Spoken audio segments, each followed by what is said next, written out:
주인공은 강철이죠. 별명은 깡철일 텐데요. 부산의 부두 화약장에서 일하면서 하루하루를 굉장히 성실하게 살아가고 있는 청년입니다.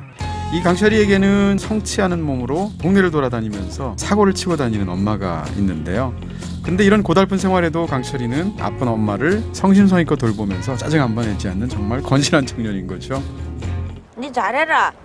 나는 진짜 잘하고 있거든. 그런 강철 앞에 어느 날 서울에서 여행을 온 아주 아름답고 자유로운 성격의 수지가 나타납니다.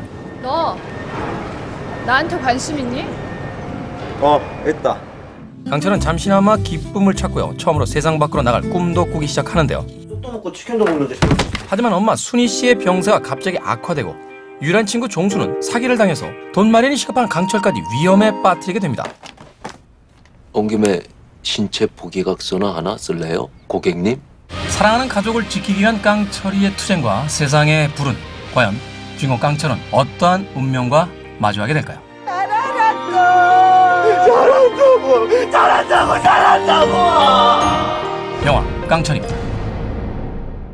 자, 이 깡철이란 영화 사실 그 부산을 배경으로 한 여러 편의 이제 조폭 영화들이 만들어졌었는데 그렇습니다. 기존의 조폭 영화가 조폭의 세계를 중심으로 이루어졌다면 이 깡철이는 가족을 중심에 다룬 조폭 영화라는 점에서 또 특이점을 찾을 수 있을 것 같아요. 그렇습니다. 사실 그 부산을 무대로 한 일련의 조폭 영화들이 있었죠. 예를 들어서 범죄와의 전쟁처럼 굉장히 훌륭한 영화가 나오기도 하죠. 그렇죠. 곽경택 감독의 사랑이라는 영화도 있었죠. 주진모 씨. 그것도 역시 그렇군요. 부산을 배경으로 한 굉장히 진한 조폭 영화였었죠. 친구 역시 부산을 배경으로 했던 일종의 친구들과 이제 조폭에 관련된 영화라고 볼 수 있는데, 자, 그런데 이 영화 깡철이 사실 이야기에 있어서는 어디선가 본 듯한 그런 기시감들이 좀 많이 등장을 해요. 그렇습니다. 결국 영화는 두 가지를 합쳐서 만들어진 영화가 아닌가라는 추측을 하게 되는데요. 하나는 부산을 무대로 한 전형적인 조폭 영화가 있을 거고, 나머지 반은 길버트 그레이프입니다. 제가 볼 때는.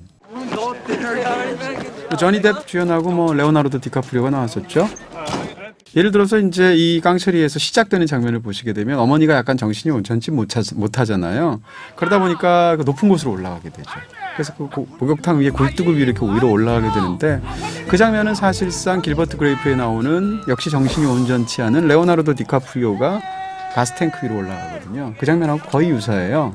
그리고 또 내려오게 하기 위해서 굉장히 그 사람이 익숙한 노래를 불러주는 장면까지 설정이 같아서 사실상 거의 같은 에피소드라고 볼 수가 있죠. 어느 정도 이야기 틀이 비슷한 영화들은 굉장히 많습니다. 그럼에도 불구하고 이제 아까 말씀드린 에피소드라든지 길버트 그레이프의 그 상당 부분하고 닮아있다는 부분은 어쩔 수 없는 그런 기시감이 있는 거고요. 그런 면에서 창의력이 있는 영화는 아니다라고 말할 수 있겠죠. 배우들은 정말 1급 배우들 아닙니까? 유아인 씨도 연기를 굉장히 잘하는 배우이고, 네. 김혜숙 씨라든지 김정태 씨라든지 정유미 씨까지. 영화를 보신 분들도 많은 분들이 그 장면을 이야기하는데 김혜숙 씨가 김밥을 싸는 장면이 맞아요. 그 장면 좋죠. 아이고 내 새끼 일어났나?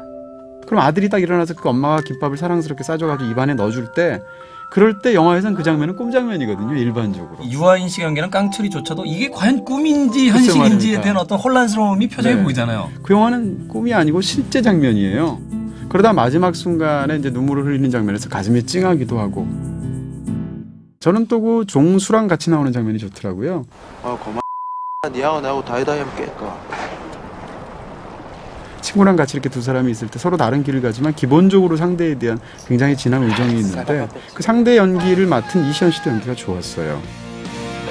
저는 사실 개인적으로 연기가 그렇게 좋은 영화라고는 생각하지 않거든요. 배우들이 다 연기 잘하시는 분들이에요. 김정태 씨도 그렇고, 김혜숙 씨도 그렇고, 정유미 씨도 그렇고. 근데 그럼에도 불구하고 영화 전체로 보면 서로 앙상블이 잘 맞지 않는 느낌들이 굉장히 크고요. 어떤 장면이 그럴까요?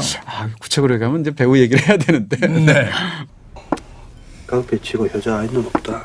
예를 들어서 이제 김정태 씨가 극 중에서 회감을 뜨면서 이렇게 얘기를 하는 그런 장면들이 있습니다. 그런 장면들을 보면 세팅 자체가 굉장히 영화적을 위해서 인위적으로 꾸며졌구나. 이미 거기서 사시미를 뜰 때부터 이 두 사람의 관계가 네. 파국으로 치닫겠구나라는 것을 거기서부터 이미 강렬하게 암시를 해버리니까. 한국 배우들은 조폭을 연기할 때 혹은 사투리로 연기할 때 연기가 좀 강해지는 경향이 있습니다. 이 털끝 하나라도 건들기만 해봐라. 닷질이 빠빈다. 사투리를 하면 인물을 덩달아 과격하게 표현하게 되는 그런 방식의 어떤 관성 같은 게 있어요. 이 영화도 사실은 좀 그런 부분들이 있다라고 말씀드릴 수 있죠. 저도 이번 부산국제영화제 다녀왔습니다만 네. 부산 분들은 안 그렇거든요. 네. 눈빛 안 좋네. 저는 개인적으로 이 영화 속에 너무 많은 장르가 혼합되어 있는 듯한 그런 느낌도 받았거든요. 네네. 근데 이 영화를 보면 어쨌건 그 이야기 축 세 가지죠. 하나는 가족 이야기가 있을 거고, 하나는 사랑 이야기가 있을 거고, 하나는 이제 조폭 이야기가 있을 텐데 그 세 사이의 균형이 영화가 이 소재를 볼 때 맞지가 않다는 생각이 듭니다. 예를 들어서 영화에서 시작과 끝에서 굉장히 중요한 역할을 하게 되는 것은 결국 로맨스잖아요. 정유미 씨와의. 근데 그 로맨스와의 관계가 굉장히 건성으로만 묘사가 되어 있어요. 씬 자체가 굉장히 부족해서 두 사람이 갈등 때문에 한 사람이 떠나게 되고 다시 돌아오게 되고 등등의 과정이 그냥 공식화돼서 몇 개의 장면만으로만 살짝살짝 보여주는 정도, 이런 느낌이 들고요. 힘들다. 반대로 조폭 쪽의 이야기, 특히 그 뭐라고 그럴까요, 조직 보스라고 할 수가 있겠는 그 상곤과 휘곤 형제의 이야기들은 지나치게 영화 속에서 많이 묘사가 되어 있어요. 근데 이 영화는 사실은 전체적으로 보면 그 얘기는 아니거든요. 그러면서 본다면 이 굉장히 중요한 축을 다루는 그 균형의 문제에 있어서 사실은 큰 결함을 좀 갖고 있다라고 얘기할 수 있겠죠. 부산을 배경으로 한 이 영화는 과연 부산을 대표하는 또 한 편의 영화로서 남을 수 있을지, 깡철에 대한 별점과 한 줄 정리 만나봅니다. 이 영화에 대한 제 별점은 2개입니다. 2개요? 네. 유한 씨 나오는데. 할 수 없죠. 네. 로맨스는 건성, 비장미는 과일. 너무 많은 이야기가 아무것도 들려주지 못했다. 유아인 나오는데? 유한 씨 나오네. 죄송해요.